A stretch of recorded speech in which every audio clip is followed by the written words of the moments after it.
Bigfizzo ifuka abantu babitahura ko gutahura ntimwigeze mugirana confiance. Bigfizzo yamye ari mukuru wanje gusa nagiye ndipima kuri we kugira ngo nkomere.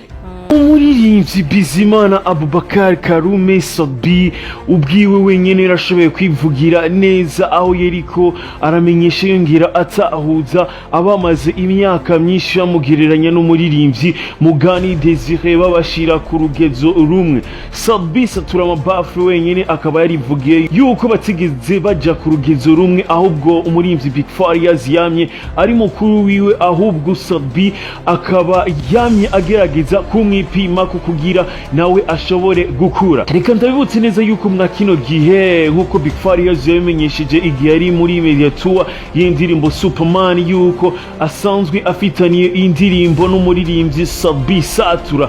Iyo ndirimbo ikaba yemerewe abakunzi b'umuziki w'u Burundi, ubwo umuririmbyi Bigfizzo yahura na Sabi bakagaragarizanya urukundo muri lancement ya album Hello Africa y'umuririmbyi Sabi Satura yasohotse mu mwaka wa 2022.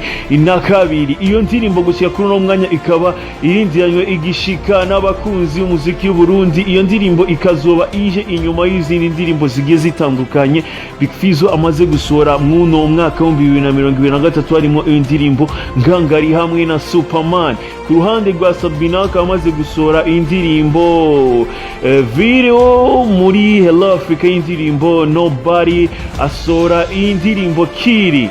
Ariko kuri no curo hakaba hari indianwe igishika indirimbo ishasha izohuza Bigfizzo hamwe na Sabi. Bigfizzo akaba yavuze yuko ariwe atebeje Sabi. Gushika kuri no mwanya rero iyo ndirimbo ntiharamenyekana nyene yo canke izina rya canke umudiho burimo canke itariki izosokera, kubera yuko ubwawo nyene ku mpande zose aba ku ruhande rwa Empire Avenue canke muri Bant Boy ntaco barashima kumenyesha.